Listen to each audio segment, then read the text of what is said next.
small reactors, advanced reactors to commercialise in the UK and to bring the benefits that Phil has just been talking about to the UK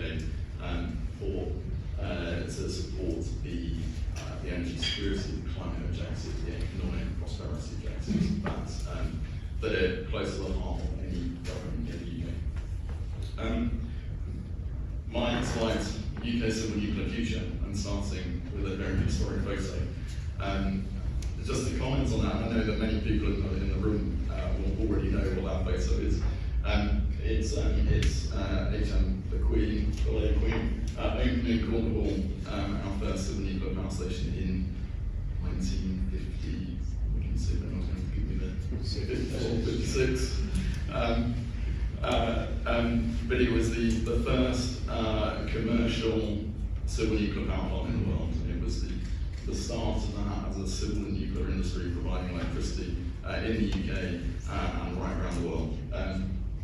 We are incredibly proud of the nuclear heritage that the UK has, and looking into the future, how we can build on that heritage and exploit those opportunities that come from the fantastic innovations that we're seeing. So let's actually move on to I was going to say to the future, but I'm going to say a little bit more about the history. I just wanted to start by highlighting the commitments that the government's made in the nuclear space, particularly the advanced nuclear space. We've had a building up of commitment to advanced nuclear over the past 5, 6, 7 years. Industrial strategy, the nuclear sector in 2018, making really clear that we see that there are opportunities that are coming through the small reactor, advanced modular reactor innovation space, and that we see a need and an opportunity to capture those opportunities. Building on that in the 10-point plan for a green industrial revolution, where we committed £385 million into an advanced nuclear fund that is providing a significant amount of money, £210 million, to the research and development of the Rolls-Royce SMR, as well as £170 million for further advanced nuclear research, including the Advanced Modular Reactor Demonstration Programme. We reiterated these commitments in the net zero strategy, Build Back Greener, unveiling the £120 million made available to the Future Nuclear Enabling Fund. And then, I've got to choose my words carefully, British Energy Security Strategy, a really important document, but driven by a very tragic circumstances of the Russian invasion of Ukraine. That British Energy Security Strategy really brought to the fore the importance of energy security within that classic energy policy trilemma of balancing out environment and climate objectives with affordability goals and energy and security goals. Hugely reinforced through what we saw on volatility in gas prices, in availability of oil, the need for energy security and pushing that right back up the agenda. Within that strategy, 3 commitments for nuclear, we set our ambition for up to 25% of our future electricity generation demand to come from nuclear, up to around 74 gigawatts of nuclear power. That will bring it to a similar level to where nuclear generation sat in the 80s, early 90s, as a proportion of our electricity generation. It's a huge goal to get there. I won't shy away from the fact that that is a very stretching ambition, but it is a signal of how committed the government is to the need for that, the need for nuclear and the need for nuclear at scale in large quantities. Again, that was reiterated with further commitments empowering our Britain, making clear that remains our goal, that we are ambitious in seeking to achieve that 24 gigawatt goal. Moving on, just touching on a couple of recent developments. that we found in the nuclear sector. Most of my comments will be about advanced nuclear, but it would be remiss of me not to comment on the fantastic progress that's been made at Hinkley with the EPR project there. That's the first nuclear project in the UK in a generation. Excuse me. Sister project, kind of replication of that project, above ground replication of that project. Cycle C, we're still working towards a final investment decision and bringing that project to financial close. We've got a commitment to achieve financial close on Cycle C within this Parliament to have a next significant scale nuclear project going forward. We've invested 700 million directly into that project. The first time a UK government has made a direct investment into a nuclear project since since before I was working on nuclear, let's put it that way. But that's not that way. But since the 80s, certainly. And finally, on recent developments, setting up British nuclear. We've recognised within government that there has to be policy partnership between government and the private sector to drive nuclear. The risks, the costs, the duration, the need for confidence across electoral cycles, across fiscal cycles. There needs to be government-private partnership here. Our previous policies have been very much along the private sector-led, government coming in to provide support at the appropriate times.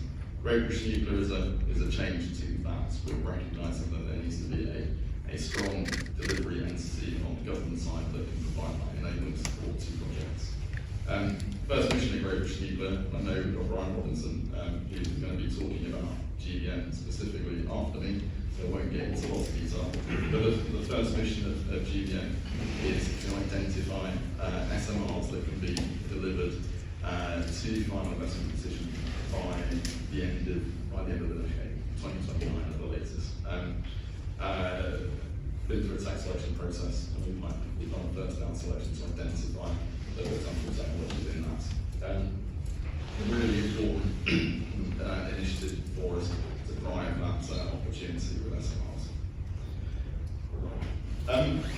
Moving more specifically to advanced nuclear, and by advanced nuclear I do mean both small modular reactors and advanced modular reactors.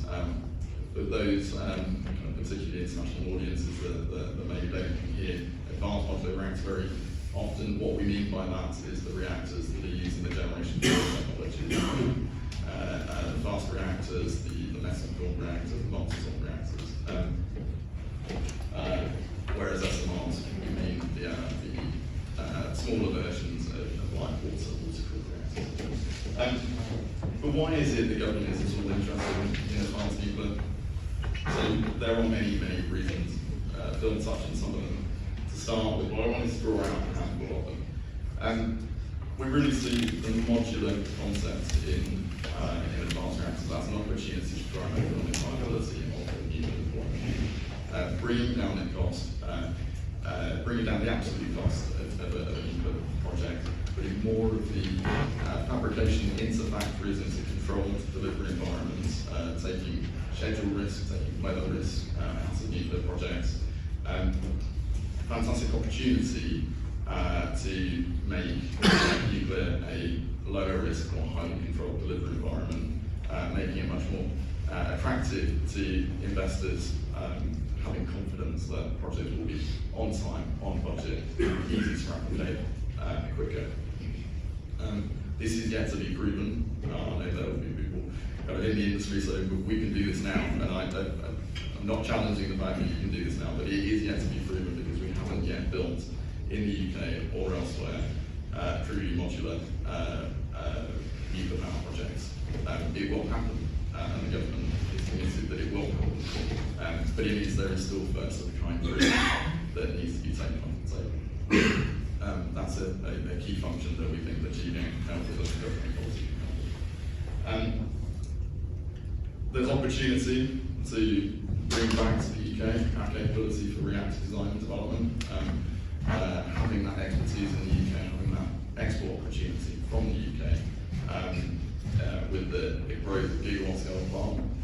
something that sadly we moved offshore, that we weren't investing in, we didn't stay in the UK. But there's an opportunity for our industry to move back into that space, and we have companies that are absolutely doing that. Rolls-Royce, SMR, Moltex, who I've seen in the audience, as well as others. We've got UK Atomics as well here. We've got that opportunity to bring back that reactor design expertise to manufacture and export, capture those opportunities. I've mentioned a little bit here the modular manufacturing opportunity. From that, though, we get the ability to replicate projects, roll them off of production lines, not quite like ours, they're a little bit bigger than that, but we have that opportunity for repeat build and to get that benefit of learning. We can learn things as they come through the manufacturing process, we can find efficiencies in manufacturing and bring down, ideally bring down costs of reactors we get into the next projects. The final point I've got on this slide is about socio-economic benefits to the UK. Any government is looking to grow our economy, to bring jobs, to bring prosperity, to bring wealth to the UK public. This sector, advanced nuclear innovation, huge opportunities for that. In the manufacturing space, the project deployment space, high-tech, high value jobs in the R&D, in the academic, in the high technology space, real opportunity for growth for the UK. So these are the reasons why the government is so interested in this sector.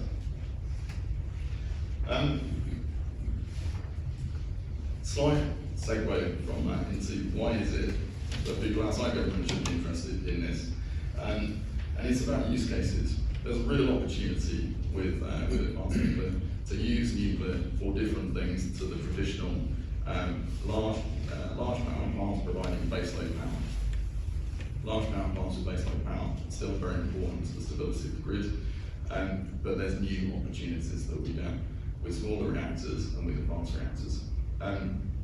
So first up, obviously, continue to be low carbon, highly reliable power to support our decarbonisation objectives. We know that decarbonisation is something that is high in public consciousness. Optionality and flexibility of these new reactors. I was talking before this was on in the audience about the opportunity for small reactors to provide heat and power direct to industry. A fantastically interesting opportunity.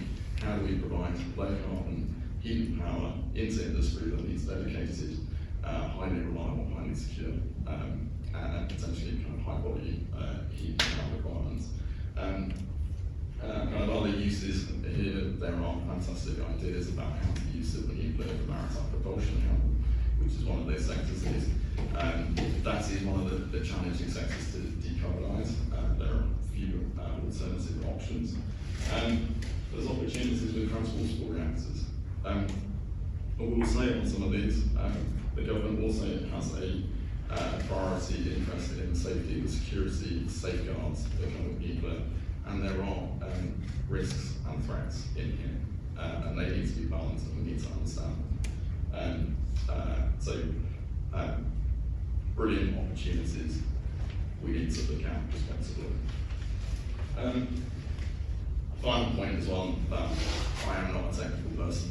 I don't really understand. I am told that nuclear energy in the hydrogen space opens up different ways of producing hydrogen from electrolysis or steam methane reclamation, and that these could be more efficient and better energy to hydrogen balance output. Really good opportunity for nuclear to support that hydrogen economy. I've already mentioned some of these, so I won't dwell on them. I think the only one that I haven't mentioned in terms of things that government are doing to support the advanced nuclear innovation space is our nuclear fuel fund. One of the challenges that we have with advanced reactors is that they have different fuel cycles. Looking to use mixed oxide fuels or high assay low enriched uranium fuels we need to invest and build the supply chain that can provide those fuels, and the Nuclear Fuel Fund is one of our initiatives to help with that. So then just to conclude, things that are on the horizon. I was hoping this didn't actually show up on the slide, but I don't know how to get rid of that. But kind of things on the horizon, we've made a number of commitments this year for new policy documents to help drive the opportunities in this advanced nuclear space. We've committed to bring forward a nuclear roadmap by the end of the year. We have that commitment. We are working very diligently to produce that document and to release it, to give this sector, the advanced nuclear sector, the traditional nuclear sector, and those that are interested in nuclear, confidence and certainty on government policy around the future of nuclear. We're looking to bring forward a consultation that we've called Alternative Routes to Markets, which is a consultation that is about a number of things, not just alternative routes to market. By alternative, we mean we've got a GBN tech selection process that has got a pathway that will bring, we hope, a number of SMRs to final investment decision. But what are the other routes for companies outside of that, for technologies that are not within the parameters of that GBN process? How is it that we create the policy environment that companies can take commercial decisions to drive their own investments and their own projects? That's what we mean by alternative routes. There's also a really important component in this about the alternative uses. We have a long-standing stable policy position about the importance of nuclear power. We have not had a public discourse about the use of nuclear in other contexts. And to take the public with us, to take industries with us that are outside of the nuclear space, we need to talk to them about it, understand their interests, their worries, reassure them where we can, and put in policies that will support and open up new use cases for nuclear, where there's a responsible balance of opportunity and risk. We're also, by the end of the year, looking to consult on our approach to siting.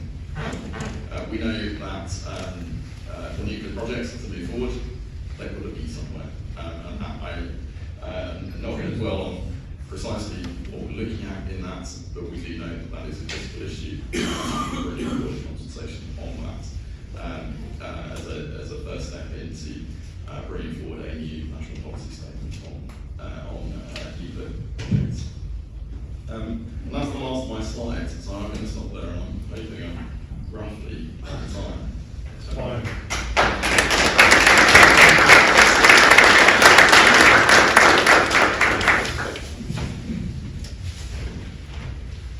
Perfect. Thanks very much, Alistair. So we've heard from the high level, kind of this is where we'd like to see the going policy landscape.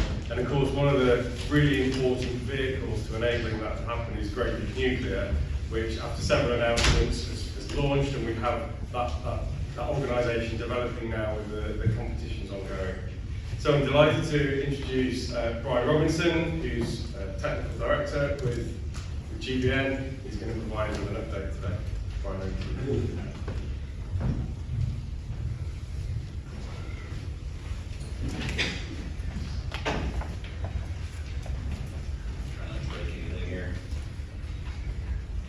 So that was really helpful because I've also browsed this a few times. It was 20 minutes every time, so I was trying to figure out how to shorten it. I'd love that you covered quite a few things. So first of all, I want to say thanks for inviting me and giving me an opportunity to share what Great British Nuclear is currently doing, what we think that we're going to be doing once the roadmap gets issued, and give you a little bit of insight into the procurement as much as I can, given that it's an active public procurement, so I can only say so much, but I can tell you a few things about that.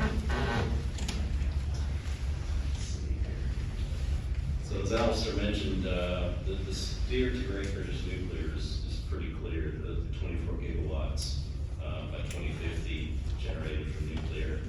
And just to put a little extra color on that, I'm an engineer, so you have to get at least one graph.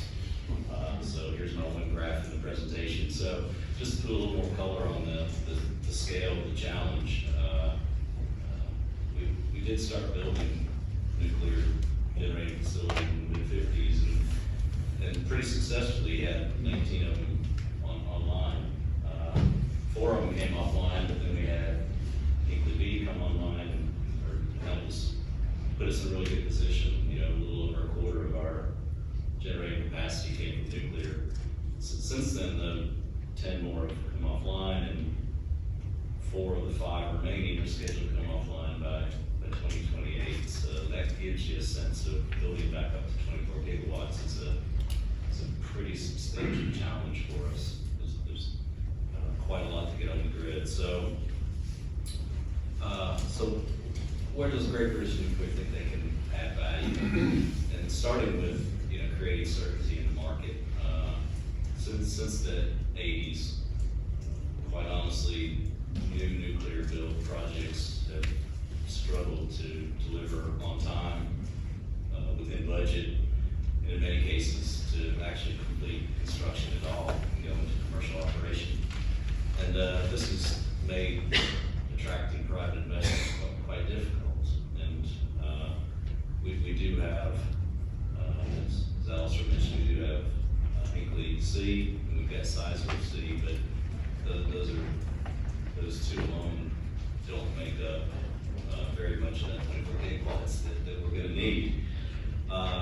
So a big part of where Great British Nuclear can add value is to give some certainty to the market that projects will progress to commercial operation. And so part of doing that is through, and I'll talk a little bit later about launching a couple of projects, and once the roadmap is issued, giving a clear signal to the industry and to the private investment firms that it is a commitment from the UK government to support projects through to commercial operation. But what we do recognize is even if we do attract private investment, that to deliver multiple nuclear new build projects in parallel, we don't have the skills both from a capability or a capacity standpoint. And so part of what Great British Nuclear is going to do is focus on develop these skills, and all of this is really focused on accelerating the pace at which we can bring commercial projects to operation and delivering at a cost-effective and predictable cost. So what exactly do we think that we can do? What are the areas we think we can play in? First of all, as Alistair mentioned, we've launched some SMR projects to procurement for 2 SMR projects, and we believe this will be the first 2 of many once the roadmap is issued. Once we see the route that the government believes that we can take to the 24 gigawatts, we'll develop a strategy and a delivery plan to launch additional projects to meet that roadmap, along with the alternative routes to market that we'll be doing consultation on later in the year. Also, leadership. We think with respect to leading the industry from a standpoint of giving clear, consistent message to the industry and to government, to be a single voice or a consolidated voice and a powerful voice into government as to what the industry is thinking and what they're telling us. So lots and lots of engagement with the nuclear industry and feeding that into government so that can result in policy. As far as tech selection, again, we've launched the SMR procurement for the first 2, but I think the market is going to be quite dynamic. And I think 2 years from now, the technologies right now that are the most promising and represent the least risk of failure, there may be other technologies that will leapfrog ahead. So I think this constant focus on what is the right tech selection, what are the right projects to launch today, and feeding that advice into government to say, 3 years ago, this is what it looked like, now this is what it looks like, and be very nimble to be able to launch projects when technologies are ready to go. Citing, I won't say a lot about, because I noticed Alistair didn't provide any additional details, so maybe I'll steer clear of that subject for a bit. And then, again, skills and supply chain. I think there are lots and lots of efforts going on, both in private companies and in industry around skills, and developing skills and building skills. But it's not really focused and consolidated into an effort that's really resulting in what I think is action that's making a huge difference at the pace we need it to. And so I think that GBN can take a role in sort of consolidating all of those efforts into some actionable plans where we can actually invest in skills and experience now, because again, we're going to want to have numerous multiple projects going in parallel. Now is the time to start building the skill base. You can't wait until the projects get invested in. As a matter of fact, if we can't demonstrate we've got the skills to deliver them, we probably can't attract private investment. So we have to put effort into demonstrating that we've got the skills to deliver numerous nuclear projects at the same time. And then longer term, and this is quite new in our thinking, but we're also thinking that one role for Great British Nuclear might be to provide support to projects. If projects are struggling getting financing, if they're struggling to get started, if they're in flight and they're having struggles, does Great British Nuclear have a role in having maybe a core capability that we can help support projects through some hard times and make sure that they can be successful? So very early in our thinking, right now we're quite focused on the SMR procurement, but we've started to shift our gaze a bit to what is a longer term support function to the industry that's more than just launching projects and saying, there you go, get after it. It's more of a, and what can we do to help you along the way?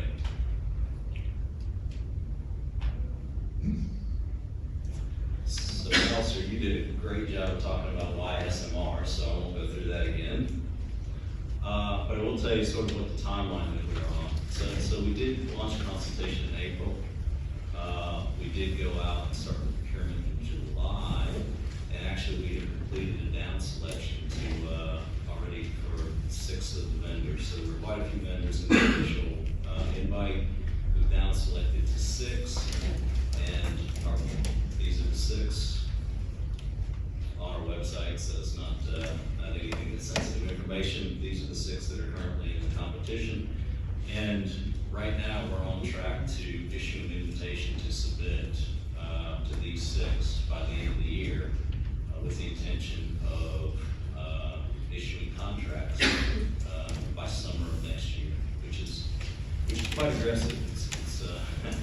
It's a lot quicker than anything really that has been moved through government in the past. But what I can tell you is it's been incredible commitment from DESNZ, the Treasury, the Cabinet Office to move these procurements along at a really, really quick pace. So I'm quite confident that that timeline is achievable. Again, I won't touch on the sites. So next steps for Great British Nuclear. Right now, we're really a team made up of secondees from the department, from various departments in government and from industry. We have a staffing plan that is with government for approval, and as soon as we get approval to start building the permanent organization, we'll start recruiting the permanent organization that will then deliver the nuclear roadmap through the next 10, 20, 30 years. So that's our focus right now. And as I said before, also to figure out what developer capabilities, what development capabilities of projects or industry might need from GBN longer term. We'll start to consider that in our thinking with respect to building the organization. So very early days, very exciting though. I've spent my whole career in last 15 years, SMRs have been on the horizon, and I have to say, in the last 2 years, for me personally, it's the first time I've really felt confident that SMRs are actually, during my career, we're going to actually get some SMRs on the ground in operation. So I'm quite excited. Hopefully you guys are. Thank you.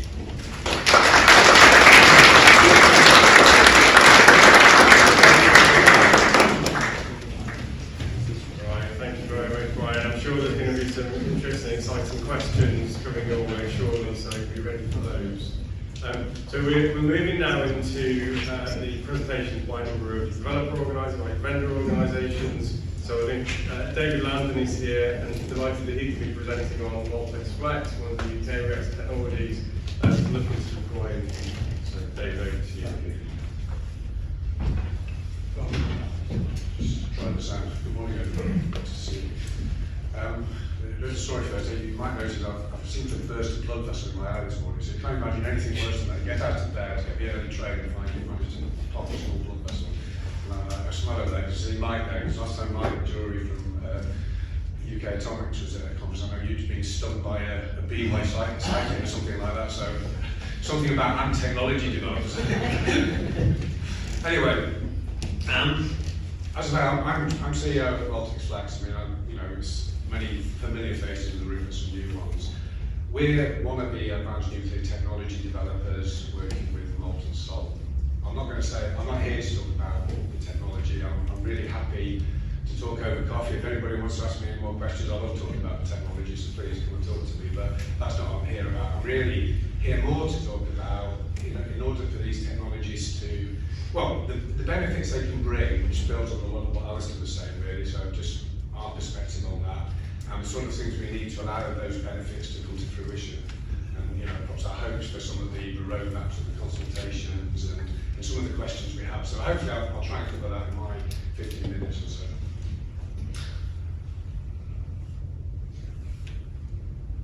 So, I mean, first of all, there's a danger I do repeat some of the previous speakers, but there's great progress. There's a lot happening. It's a very exciting time to be in nuclear, no question about it. I think most of you, judging by the audience, are very familiar with the thing I pointed out there, so I've little value in that. I think the key thing though for me is the global landscape is changing, both in terms of how nuclear is used, the scale of nuclear, where it's used. That is really changing. And my hope is that the UK in particular can be really at the front of that, in the lead pack in how that is happening. That's what I dearly hope we can see, and all that goes with that in terms of the jobs and the relations of nuclear and all that sort of thing is the ambition. Why do we need ANTs? Why are they important in the energy mix? I always look at it two ways. I mean, firstly, probably in terms of electricity generation. So what we're seeing, we have a grid which was designed largely around old, large fossil-fired fuel stations, some larger gigawatt stations. We're now seeing something which is far more distributed, far more intermittent, and in many cases far more remote. So that creates all sorts of challenge for how do you, I sometimes when I speak to people not in the industry, I sort of say, well, yeah, we're worried about net zero and how do we get clean energy, but you also need to worry about how you get energy to where you need it, because you need that as well. You need both bits of that to happen. And I think certainly in sort of grid space, one of the key things that a lot of the technologies can do is they can provide flexible energy. So that's really good in terms of balancing things like intermittence and working with other forms of energy. But their inherent sort of safety also makes them better suited to locating to places of demand. So that, if you like, takes strain off things like the grid. So I sometimes think of the grid as a motorway. If you try and get a lot of energy down there, it gets clogged up. So if you can move things closer to where it's needed, you've eased the problem. So there are many things to be said in terms of how does that balance, how does that support what is becoming an increasingly complex energy mix? How do we pull that together? And how do we have stability, security, and something we all talk about a lot, and cost, affordability. so how do we do all of that? So, advanced nuclear technology has got a really important part to play in that. And then the other bit is, and again, I'm sure many people in the audience know this number, but the grid at the moment is about 20% of our energy usage. That will increase as electrification moves more energy onto the grid, but there's the other 80%. And this graph just sort of shows oil and gas at the moment, in particular, but there's that other 80%. So how do we deal with that? And again, building on some of the things that Alistair was saying, at the end of the day, nuclear produces heat. That's what it does. Then you decide what to do with it, whether you convert it to electricity or use it directly. But there's huge opportunities in terms of advanced nuclear technologies for heat, for industrial processes, for synthetic fuel production, even for taking electricity off grid and again taking demand away from the grid and helping to balance and solve that problem. So, that's in short, I think some of the reasons we should be getting behind advanced nuclear technologies.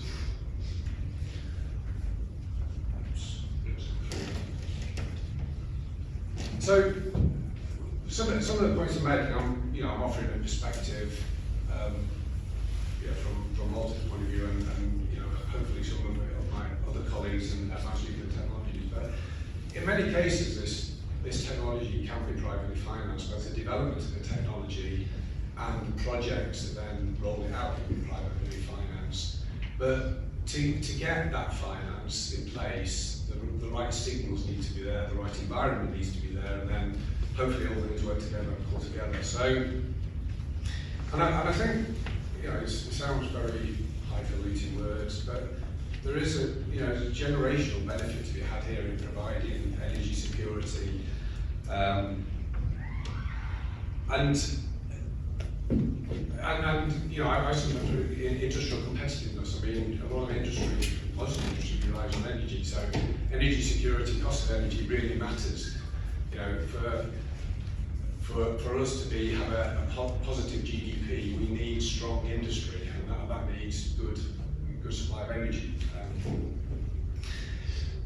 So, I mean, Alistair mentioned, the nuclear roadmap. We've got the consultation on siting. We've got the alternative routes to market. And we're certainly looking forward to hearing those, and optimistic we'll see some good stuff in there. And I'll talk a bit to that.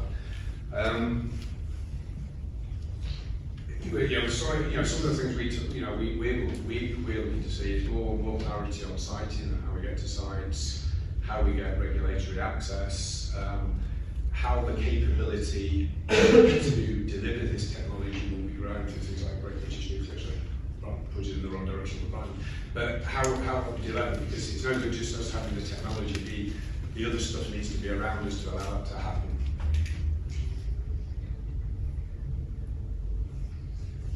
So I'll put this up as an example of us. I mean, this just shows how we might use our technology. So very briefly, and I promised I wasn't going to go too much into the technology, but we're talking about a 60 megawatt thermal reactor, 24 megawatt nominally electrical.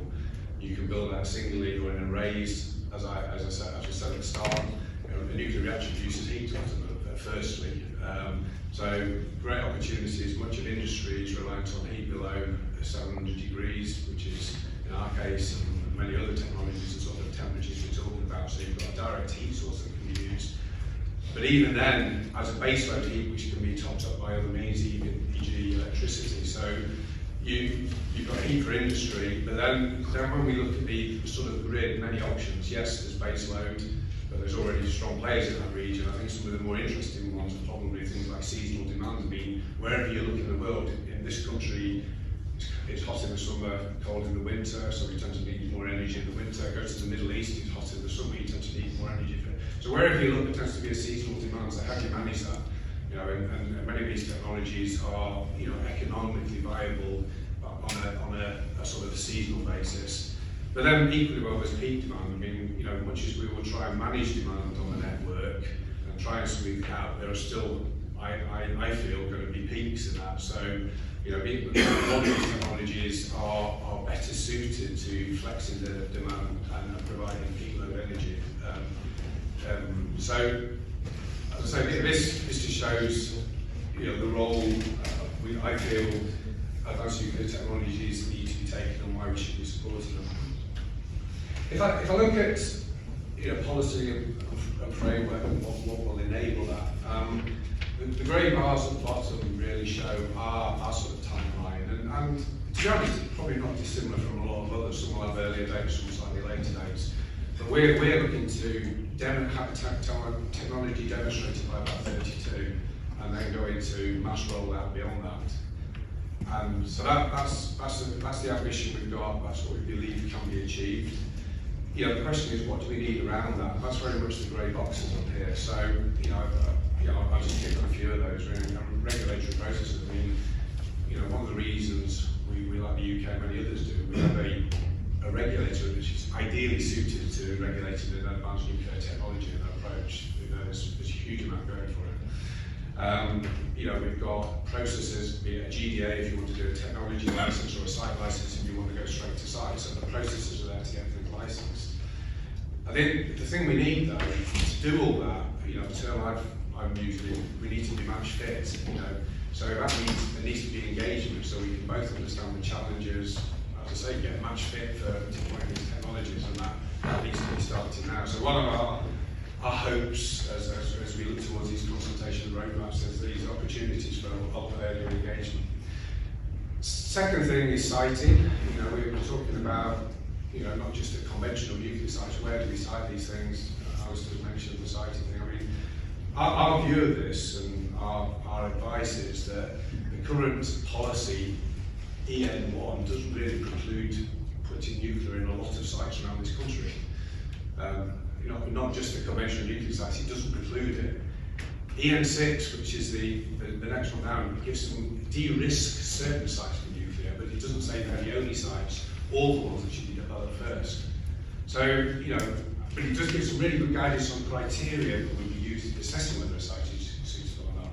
So, I think even now as developers and trying to build the projects, we can make some well-educated guesses about what would be suitable sites versus what wouldn't be. I think my hope though is in the siting work we actually get to a criteria-based sort of policy, which is exclusionary policy, saying, well, these are definitely not suitable. They're the exclusions, but otherwise, game on. These are the sites we can use. That is our hope, and we'd like to see that. Site licenses and operators. I mean, we've all grown up in a world where we have a single organisation that is both the operator, developer, and the technology vendor. That is starting to change, and I think we need to accept that those are different roles, and different bodies will increasingly take on those roles. I think one of the other things that is of interest, certainly to us, is what's the vision, what's the view for the operators? Is it a national operator, or are other operators welcome? Which way we're going with that sort of thing? That's important to understand, because we need to be talking to them now. So, there's a lot there. I'm very happy to talk about more.